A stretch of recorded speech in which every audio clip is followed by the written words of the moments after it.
viewers hozu si na bon savin na pa kain bonin chule tunia hi 1Q a week mangcha yung ki holim diu hin cha hi question khat bo ni thap khat le question khat bo kilom ge hi chen tuni la ini ki ho video pastor Andrew hin ama hi kilam pium ta hi chen ama masa penin introduce me pi ho ya dengan introduce and bon masautin ama hong kita hong can introduce and nang aban ni chu Amen tu ni na pat pa ang bulan pati tawa naman la hey kami hi nun kulen ho ki ba hin Andrew hi le pati na to na pa namin nakihap dia so hin 2007 ji kanizin tu in chen no khat kanizin kum so ma bang tan kazino hi barma lang ti dim chin ho hin meng lo la hi 2008 na pa na ministry ni kan ana ki pa na kan tu chalai ne ki chi jing hi tu hen blessed rock community church sa hen pastor ka hin chuta le hi chi blessed rock ministry ki thi register noiza church sa hin blessed rock ministry hi manipur la jong ki bolen bangalore la hin chuta le naman ne ko ba ile na jong ki bolen hi chojo si chunga chu ave kol ti da humanly speaking ana ida chalam kai na kinizin social media tam ta ki bolu ji chen mi no he be set content hen la he ji 2008 na pa na ki pa na hin chuta le ji blessed community church si 2013 na pa na ki pa na meng lo la ne ki ji pi jing he he chen chu chom na ma ga si thai tan ki pa me pastor tu mi pi ho heading and some time ki ji san name say bi win one question a week is it chen tu na he ni question kan in do liu ini tu aban ban hai ni khudang zong le every week nga chu pathin phasa le in involving doing tin chile aki focus pen chu le viewers honang I had dewa pa dei sa chu le hi chi question ha ko na hi thil tam ta I had do thene dewa ong ki bol hin chile koi da bang question dam no ong ma zong le comment section a in bi the we ti ka ga sai no hin tin tun amasa penin question masa pen chu tun hai amasa pen hi ji chun chu pa ma ma jeng pa sa point pha hi ta bang busy schedules anei lai ta ai go to hong tholim the ring a hong hi pa ma ma jeng hi je ni kinem naw jong hin ni jan question a direct and an pe le wan tun ha question ni do nong kan do nong chu pastor mi pi ho ding mi pi ho he ding an kan do nong je le epc a pastor nong hi a aban le epc a Bangalore church name bo han ji trong nam ta nen se video okay ki pa me ta bang kai san hi cái mà cái mi hi na zong na cái hi na cái pati ni ko na zong hi ji chun theo tu pi ta khan hi cái pa chi ka sei the ding je thu do ai ta cái pi ja pa sa la panam ti hi ka la mu dai lo ba hi le cái mà cái het do lung zu yin chi cái mà cái han nin zong ka ya pon a so kian lang hi ti kian lang hi ti ha le le chun piam hong phan te tin tin ti ka ya na zong na in la pasal hi ding hi ka pin tha pa chun kan ha he lo wang chun hi chi ka lu man chilan han om jing apa thena kan to apa na hi mun chum chuma chi le le a mun dang na ka chi la pa thin tu sei sang khon na mun khana hi ta hi uma pa thin tu hi 6 minute ta hil hi kam ka lu ma hong lu ne cái mà cái mình nằm mong ngắt cho drive luôn cái thang luôn cho ai mà ngắt cho bắt đầu sẽ vào lề sang ngắt cho muốn khát na mi ra ăn group thì cho hộp bút khát tao thế lại à ít cái lời pizza họ có mà bắt đầu à bà mà tại hiểu cho cái lúc mà hông chỉ cho pastor ministry này hi đàn này na systematic ta hi chỉ cho ni ha cho pastor cool hi ngắt cho cái này gin chả này ta okay Bible xem mà cái gì mà sang apa na ai là Hista cái lần trên Bible không kể xem các cái việc nó họ giống gì giống cho muốn khả na không vung nhau bắt đầu tin tôi hiểu nè cho ta đi cho chuẩn bắt đầu cái chuẩn teaching cái giống cho cái này cái hiện gì chuẩn không vung nhau bắt đầu tin tôi hiểu cho cái lúc mà nó gì này là Hista cái lần cho tôi blessed community church tôi đang thắc tin nào không cái bạn nào bạn weekly hiện về về thu me cái không nào gì nên là khăn ni cùng khăn là khăn về repeat ông thu bộ hiện na bắt đầu long xin là lên cái xây sa việc xây giống cả hết bị dẹp buồn na cái sự phát triển xây dựng thà bằng anh ấy cái gì là hết chứ nó chỗ pasal ministry mo khác đấy gì chứ cái mà cái này là bên phát triển AP in cái hết rồi na pasal cái này cái mà cái sản sinh phát triển chỉ này là một cái này cái pin hết thì tập bằng ako cầm một rồi na cái chứ pasal chỗ cái này gì hiện đại hiện tại chứ cái ha cái mà để tụi ba cái thằng giống hết rồi na cái thì nên như thế nào nó tổ để tại AP là nó cái hết gì à chứ pasal ministry cho cái là hết thì cho xây dựng này chỉ xem gì pasal cái thì nên direct ngan bị na mà cái chỉ xem là chỉ volunteer and bị chứ chỉ cho point more này mà anh next sentence mà nó cái xong chứ cái ha sensitive ta cái này thì bây giờ đang lo charge bỏ làm cái chứ cái cái là hiện đã xây dựng trong cái ministry là này béo rồi lại cái thân động đồng hiện phụ cái này kia giống hiện rồi béo rồi làm thế na ấy vàng em IPT ham giảm khá cả chỉ xong cái là na cô đến béo rồi cái này luôn in 2004 này ấy lấy chắc cho câu mà phải hiện béo rồi thì cái làm ngoài là study cái bộ cho béo rồi na anh nghĩ giống thì lúc nào lấy chắc cái mũi cái họ mi bộ sẽ rồi bên India Christian organization tắm rồi béo rồi làm muốn chôn nó register cái bộ đấy rằng đấy là hi office này main office cái chắc cái nông gia cho municipal nó muốn pi cái đấy cho cái miền lấy cái cả là chôn bây giờ cái này cái hết cái làm chôn charge cái này lung lút bị ảnh na chỉ là cho Bible college có mà làm chôn charge cái này lung lút này cái lung lút cái là chôn béo rồi có không dâu rằng hiện charge study cái bộ cho cái mà capacity na formally and informally I study ka bor bole nei la cha ka mo do chu Christian khat ki ti chu hui la ja ki le home environment na yam khang to de ti na sa tan kai ka na ka lu ma un che che home environment chi ka mi ti ai la chun home setup ma cha na believer ka cha khan ngai cha kha yu ne nan kum ni kum so mu ne ra na chi chu kan ha ge ba ni ji chun ka ge le na he le ni pi ha hobung ki ti pi ham ti phata kan ba na he le iti chu hobung chu hu mi jeng te mi tam ten hobung definition na bo zo church definition na ho hi hobung hi min ho ki khom na chu pa kai son mi ni le thum nam na ba chen ki ma ko mi te la hobung hi jeng he ti ki mo hi nam ti chu sa ka bol ke cho pa ten long se za chen ki ha tam ta ji ki he gi jong le ya kham hi nam na ki mo hi na i pi ja ham ti ho chu ka lung lu ne chu pe na like example chứ ni họ cho charge gì tao vậy là ít cái không dấu xíu cho bát thiên ông là charge gì cái gì chứ đi ta về na chỉ tao mong cho cái lung lung này question cái question cái gì bảo là study cái bảo gì anh chú cái này là video cái xin của mà hi tam paper watch study cái bảo nào vậy cái cái khá cho church cho ecclesia cái watch study cái bảo cái thao cái này là ecclesia cái gì giống hi Greek power hin English as a call out na call out one tai ke jing a ta thini na kum do he ta si he jing da ku do si ho ye ta si si jing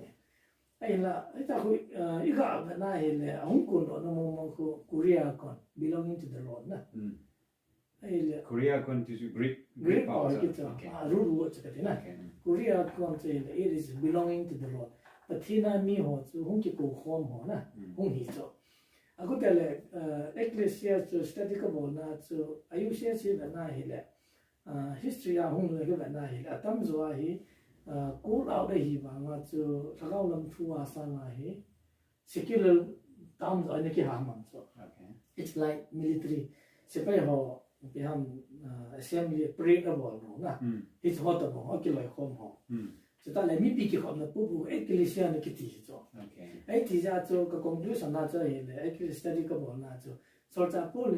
tam hỏi sao bên the body of Christ, na, Ephesians là hỗ trợ khu ama na hà ra cho, Christa ta bùn na ta sa,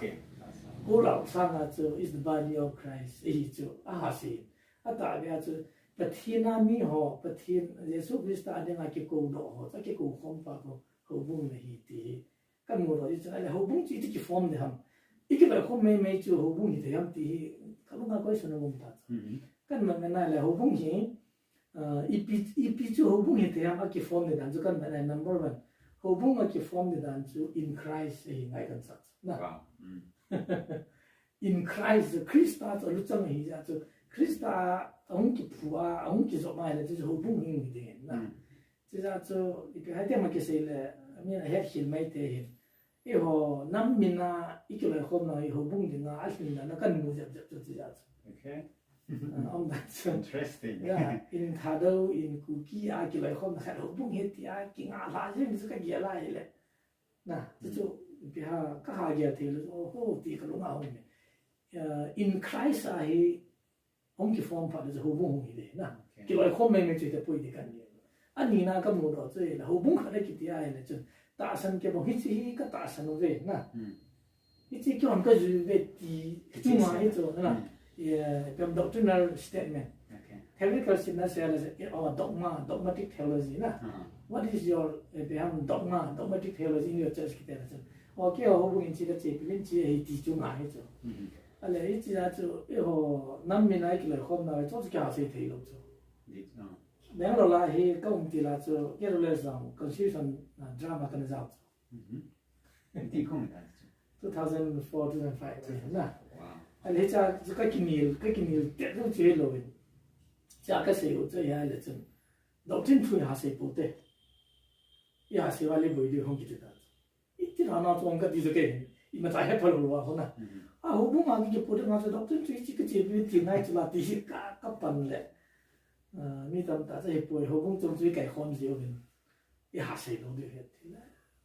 ho ti le ta chi ma ka se ta lo ai va nga ho bung kai ki ya do tin ha se lo din ki ti chu di ka sa mo che che cho di den ki se le na chi ra in Christ sta ai hi ding chu ta le doctrinal statement phata chi pi nga ye ti ka mu pha na chu ho believer ki ti Christian ki ti kan ni ho bung ma la phata khan na hi chi hi ta sa no hi ti ngam na chu khan nga ye ti chu na sa ta convince ko hi na ti chu hong ki pa na hu ti ai le i nam mi nai ki khop na chu ka dem pui na hi chu is cookie tha do cookie na chu ki khop na chu ka jao ti to ang chu ka jao ti ai wa nga spiritual line ta ki la hom na din chu ho bung sa ta ma hi u ma nga ye ti chu na sa ta convince ko mi chu ya na ai chu mi tam ta ne thim po chi a ho bung khan hong ki bola hi na mi tam ten ai bia inam mina ke le ko na do da ni ge ne ina sai lo to na ka do de lo ai ba ma hi ti hirum le ti wang ka ha se hi ta hi body no mi ti de lom ti wang ka ha se na yi chu mi ka ma mi je ba chu platform ma pha ye ai ba ngin spiritual line pa ta ki ngai de chu e chu chu hi te ngai ti wa he convince ke chu ong ke pa na ba na chu isu ka mu ki no chen sei la ai le Kopi au mi hu hi mi ba na le kizalen ngam ta la na correct freedom ta za kun ki control nobody cares ne kun ta ki control the da lo to so ai ka ba na le e ho I culture to ki to lo to I culture ma to inu le pa chen ba lo de na khati lo de ti le ki um aba na khusung ki mai pu ne na control to na mi apa lo ka na tin la na to ki sia thei cho na I bi jam te le khusung ki mai pu ne na control okay apa lo ka cho khusung ho so no chen the lo de he te le ki no lo yin ti ji a cho chen lo sa nga ta ni cho a phat na ki mu ne discipline apa na cho ho bung na mi na cho ji don khai ta ron ka cho dan ko a discipline na ki ko ji ja ji mi ju ki be na apa lo ka ta phadan na ki mu the cho ali chan na cho apa mo be se cho tin mi na control na lai te la na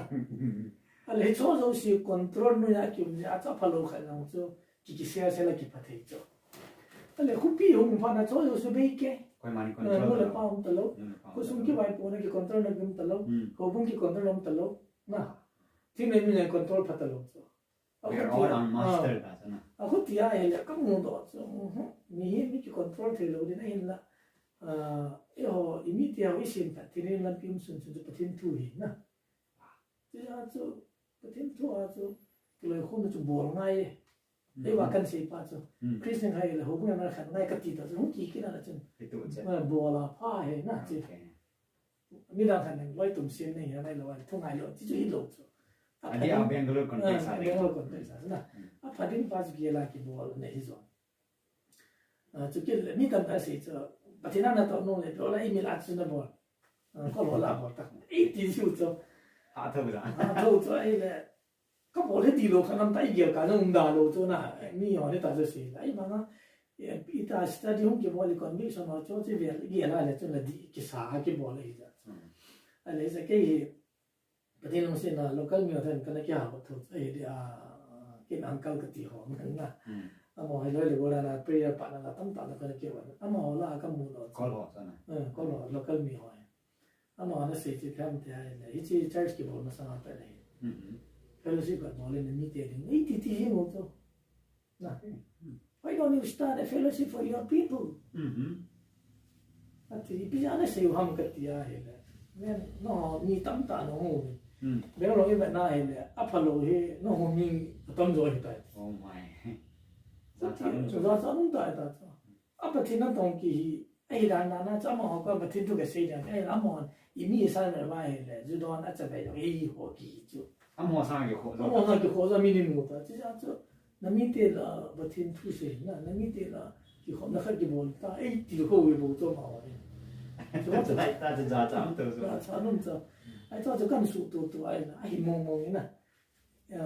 แล้วก็มีหัวจนกี่จุดไอ้ไงจะปูไปที่กันเกี่ยวเลย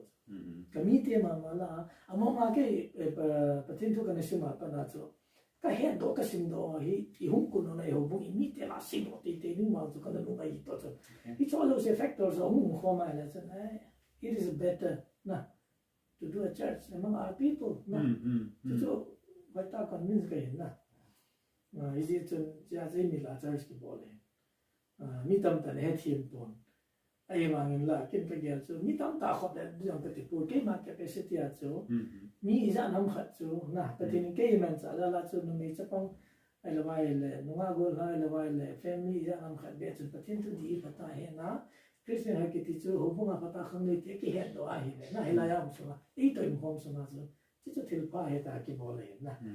คุยมาดูไม่เลยเนี่ยน้องกี่เกี่ยวจีปุ่นจีมีตั้งแต่เห็นทีมเลยเห็นทีมด้วยอะไรอีกหลายอย่างก็ตัวขาดที่จะไม่ได้เลยจ้ะมึงหากันนะคนภาษาพูดน้องเป็นอะไรจ้ะนี่ก็ตัวรู้ตัวไหนที่อีที่นั่นสิ่งนั้นมันก็เตี้ยแค่เราภาษาหน้าใกล้คมเห็นไหมแค่ว่าก็กินอะไรเห็นก็เตี้ยนะก็จีคมรู้ตัวเองก็กินอะไรเห็นก็เตี้ย 홀로 뭐 베딩하죠. 이지주 세이딩하죠. พอรู้ตัวตัวกิโลจีที่ใช่ก็เสียจีโลเห็นจ้องผ่านกูเนี่ยมันจะเอาเกี่ยวเนี่ยก็เสียโลแล้วไม่เห็นโลเห็นตาทุกก็เสียน้องน้องแกเราจะเกี่ยวมินิสิบอลเราเนี่ยเราหมอเทอร์ริสต์ด้านนี้เกี่ยวเลยไอ้ที่จุดแกไม่สร้างใครเลยสิเป็นไอ้มาทุกคนนั่นสิปีเนี่ยแกเราเลยเส้นนี้เราสิพัฒนาแบบคนเราดูน้องน่ามีกิจกรรมต่างๆที่เราภาษาจำกันเนี่ยที่มโหที่ทำที่เห็นปีพิวจะทำประเทศทุกเกษตรปีนี่กี่ป่าด้วยนะที่วันก็บุยพิวจะไม่ได้จ่ายเดียวเห็นนะแต่มึงให้ทุกเกษตรว่าละโลนี่ปีเที่ยวเห็น눈대와 거마. โลนี่ปีเที่ยวบนในประเทศเงี้ยเหลียวจนนะคุยมาจะดูนั่นน้องกี่บอกปุ่นอิมีสันจ่ายเดียวมาจะน้องหันละน้ำหมูพัดตาเลยกี่ว่าก็เชื่อแล้วก็เต้าปีโอเห็นนะกี่ว่าไอ้โลนี่ปีเที่ยวแล้วปีพอแล้วกี่ว่าจะตัวเรื่องนี้มันก็ตีเนี่ยเราเขาเล่นมีไม่จ้ะเลยจะจะมองว่าโอ้จะว่าที่จูน่าดีอีจะพัฒนาองค์กิเศษพัฒนาจนอะไรที่สมุนแต่เนี่ยจะแบ่งเราไปผมมีจำพัฒนาองค์จะไอ้มีกี่พาจะดีแต่ใช่그 밤에 파스타 눈대와 어떻게 된 파스타 파스나 그 파스타 벤치에 눈대와는 그 파스타 그 파레도 ven 처음 못나 완전 반대 보이죠. 그게 내가 또 하나 세기는 말레이시아 반나에 골랑한 인포죠. 아마 해 골랑호에 그래서 뭐 엄마면 올라서 이누가호 나 이누가호 네버로호도 기본 많이 디우마마티야 cái hàng dân căn nghiệp kia là mấy thì là cái tay bằng cái mù họ lục, mà cho mù khó biết đâm đâm họ cho họ xí chứ, ý thì cho cái kia nè, à cái dân này chỉ bắt thằng họ bị xí, hắn này cái kia nè, nếu mà chúng thì nan thế bằng cái mù bụi nè, cái hồi giờ nó bao gì cái bên mi ví dụ này gian bùng mi là nó khó biết sao kiểu này, khác về là chứ ý làm nó đi nhiều to, có loại cái bụi khác về cái mấy bằng cái tấm tạ cái mù bụi mình đang tụi bạn cái gì cái gì cho anh em mà chúng mình đang ở bằng hồ ông số xây số gì cái gì này đi cái ông đó bằng số ông đó cái hấp bụng này gì khác ông đấy cái gì cái gì khác ông hay cái gì anh cái ông pasal ông 你让我好不个不嘛，一年我大概没就完了，所以说没个地皮。ai dong itu tu ada dia tu, aja tu amaran imanan cia ini ho kalau tu saya datang ini ho kibisi di mana tu na, itu minijen kibol na agak muda tu kami dia ini, ini sepasal ini na ni iga bisi theo ini pai, alhamdulillah, generally speaking. Correct. Nah, itu mohon pasal ini na aku dia itu nen dia okay semua. Misalnya kali pasal aku ngamlong tu, ada tak na. Pasal lagi kecil jang lagi, kalau mah aku ni jang num lomi tu. Itu orang lain nu mela pasal lain na iga kecil ni ni tu dia sama okay apa dia. Ai dong ai tak. Spiritual life ah. Ai le tu iga bisa pada tu ai pasal pada ke kita hiti pada ni yang tu kiviang tu tu. Kalau ni tu pasal lom lom lah, tam zo hi pasal tu ijung kia, ahung kia pada tu, kau macam apa lawan itu kan ni ni. Itu mei dong tu, then we are doing something good na for them. Not something really great. Jadi aku Bangalore lah hi hubung kita boleh na. Jadi mi tam dan heti mang dah kan moment na. Jangan cerita lorang na. Nghe, cái phó mình phó sư phụ phó mình tâm tại xin thứ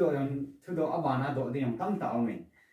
cái đó mình không well gì nhìn hình lạ one question at a time mà chú